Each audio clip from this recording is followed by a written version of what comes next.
Hi, on today's video I will be building a bit of a different style of cabinet than before. But, like most of the builds, starting by rough cutting the birch boards before plating.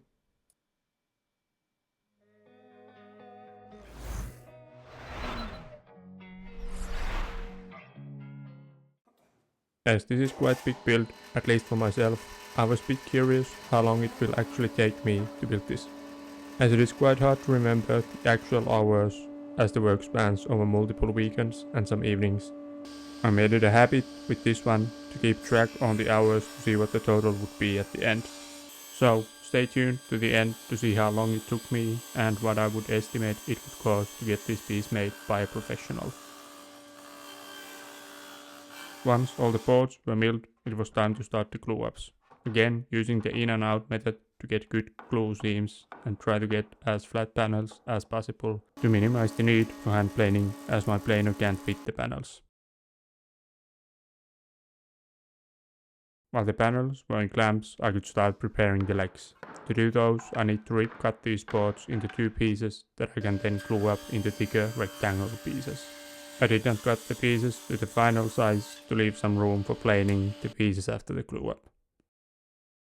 Next, I could get back to the panels, and as they are too wide for my planer, I need to flatten them with a hand plane. Luckily, I've gotten better on making the panels, and it doesn't take too long to hand plane everything.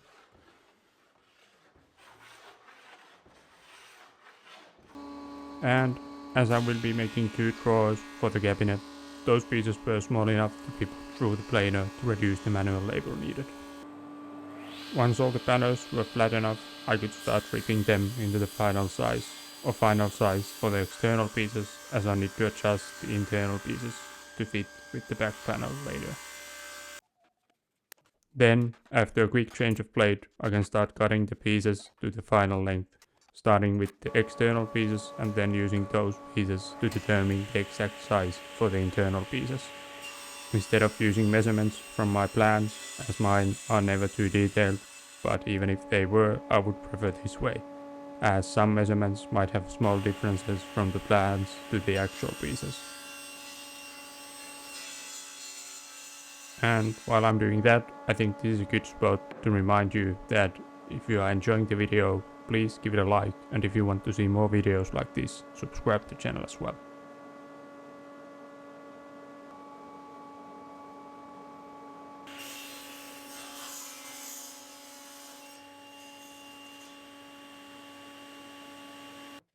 For the joinery, I'm once again going with dowels, and to make the holes, I'm using a doweling jig.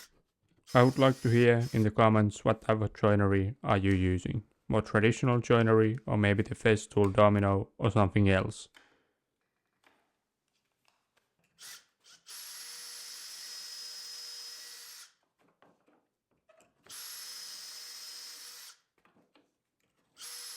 To make the future assembly a whole lot easier, I like to number all the joints with matching numbers on both pieces. Then it was time for every woodworker's favorite step, sanding. I think I should really get a corded sander to make this step a bit more enjoyable. And maybe like many big YouTubers, to get an assistant to do all the tedious steps. After everything was sanded, it was time to make the groove for the back panel. I opted to do this with a router with an edge guide. I could then stop the groove on the top and bottom panels so it wouldn't be visible like it would be when doing these with a table saw. To prevent tear out, I stopped the groove just before the end on the side panels and finished those with a chisel. Then, to cut the back panel, I used a circular saw with Greg's crosscut guide. Now that I knew the final measurements for the internal dividers, I could also cut them into the final width on the table saw. For the glue up, I enlisted my wife to help me, as the cabinet is quite wide, it would have been difficult to manage it all by myself. Which now gives me an idea. How could I get my wife to do the sanding for me? Good ideas can be left down below to the comments. Now that the upper part of the cabinet was built, it was time to start focusing on the legs and the rest of the base. First, I started by squaring the legs, or the legs, in themselves are not perfect square. Two of the faces are wider than two, but nevertheless. After milling all 4 legs, I cut them to the same length on the table saw using a stop block.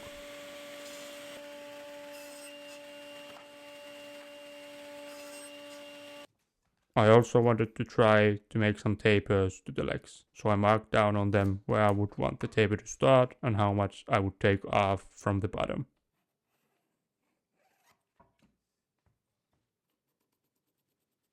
Then, using some scrap pieces, I made a jig that I could use with my table saw.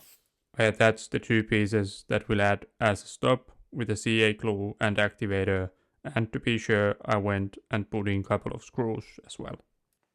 Now to mention, I tried to look if I could find anywhere close some hold down clamps to not have my hands on the leg when I'm doing the cut, but I didn't find any.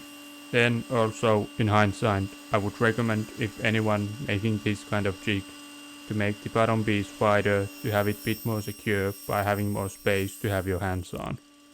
But all 8 cuts were made and all 10 fingers still attached. To get rid of the blade marks, I went with a hand plane and took little off from all legs to have them smoothed out.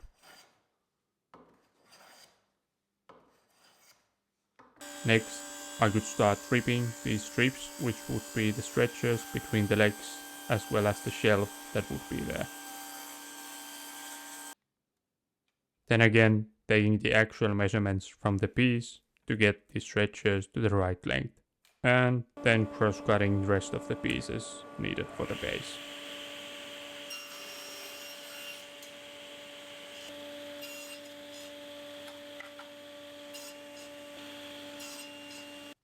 For the joinery, I made another jig to drill the holes for the dowels on the shelf and the end of the stretchers. I think this step would be a whole lot faster and easier with a domino, but you got to work with the tools that you have. Then, after all the holes were drilled, I put them against the stretchers, measured how much empty space there was at the end. Then divided it for the spaces between the smaller pieces and marked the center where each of these smaller pieces would go. Then I went back to my jig, removed the 2 side guides and drilled holes to the stretchers by lining the mark I made on those with the line in the middle of my 2 holes on the guide to match the holes on the smaller pieces. To attach the legs to the stretchers, I used a scrap piece as a guide to offset them the same distance from the front of the leg, then with marking pins marked where to drill the holes for the joinery on the legs.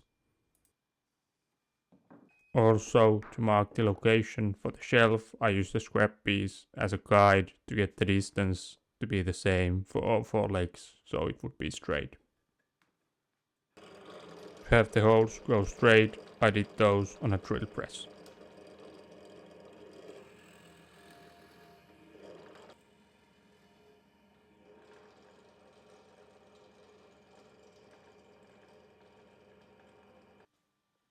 While being at the drill press, I also did the holes for the screws so I could attach the base to the cabinet. First, making a bigger hole to fit the screw head and then another smaller hole through the piece in the middle of the previous hole that was only through to the midway. The smaller hole is still a bit larger than the screw to allow seasonal movement on the cabinet. Before the glue up, I had one more step to do, and that again being sanding. But before that, I made a dry assembly to see that everything goes together as planned, and gladly it did.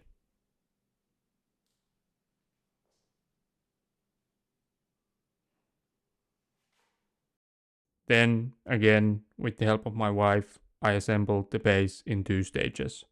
First, gluing up the end legs together with the stretchers, and then at the same time the shelf piece. And after those had dried, we assembled these 3 pieces plus the 2 long stretchers together.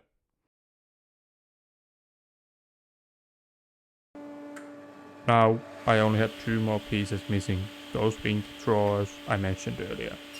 As I had the panels glued up already, I could start by cutting the pieces that I needed for the drawers.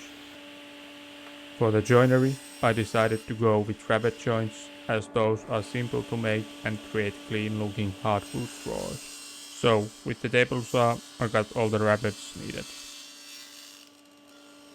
These days there is a dado stack that fills the EU regulation, but mine and I think most other table saws in Europe don't have long enough arbor to fit that.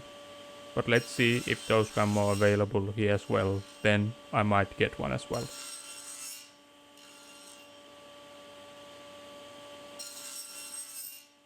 As I had my riving knife removed, I also got the groove for the bottom panel. For the back piece, I raised the blade enough to remove enough material to have room to just slide the bottom panel in after everything is finished. This makes the finishing process much easier and doesn't really affect the looks, so I think it's a good way to go. To make the rabbet joints really strong, I will be reinforcing them with screws. But before anyone starts ranting about me ruining the piece, I will be hiding the screws. I drilled enlarged holes halfway through the piece and then smaller holes all the way through. Before the glue up, I clamped the drawers together and drilled the holes to the other pieces as well to prevent any splitting. And then did the glue up using some clamps to get the joints really tight and then added the screws to add some strength to the joints. I think the glue alone would be enough as the joints don't really have any extreme stress outside of pulling the drawer open, which isn't that much, but with the screws these drawers are not going to break ever. While the drawers were drying, I went back to the drill press and hooked it with this new plug bit I bought and drilled some plugs out of some walnut to add some nice contrast to the drawers. I think these not only hide the screws, but also add really nice touch to the drawers as well.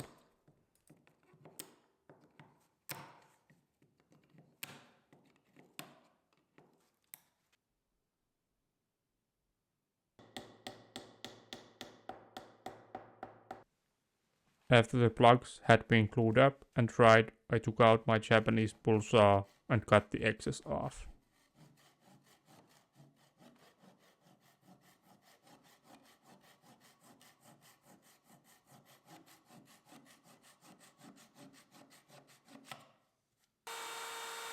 I will be making some hardwood drawer slides for these, so next I needed to cut the slots for the slides into the sides of the drawers with a router.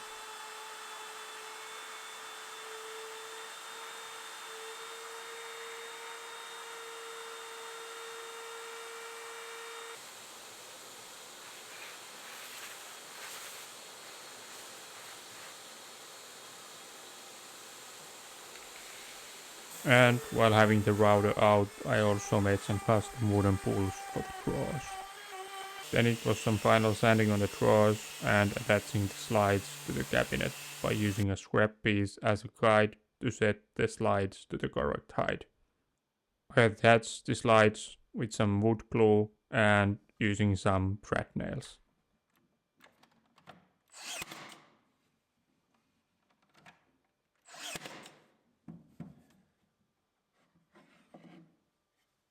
To make the holes for the pull, I took a small piece of plywood, attached it with a tape to the pull and drilled the holes. Then using the same plywood as a guide, I made the holes to the drawers.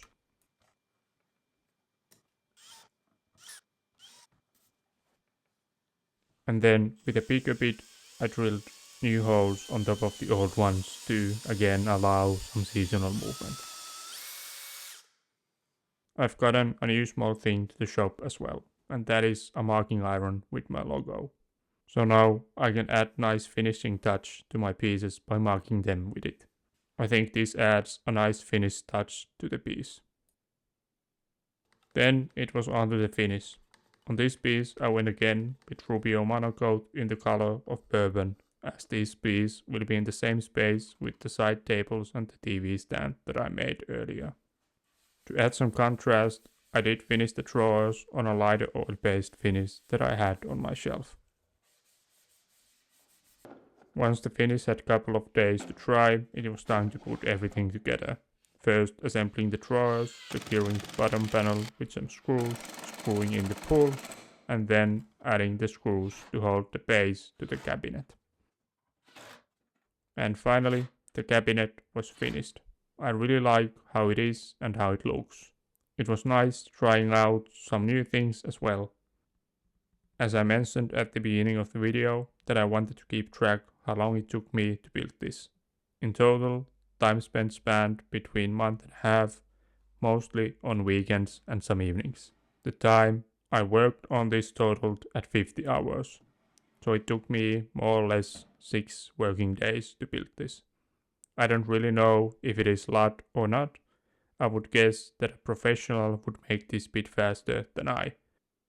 And if thinking about the cost, let's say a professional could make this in 40 hours and they would have an hourly rate of 80 euros. That would still end up totaling 3,200 euros. And then adding the materials, it would be around 3,500 euros.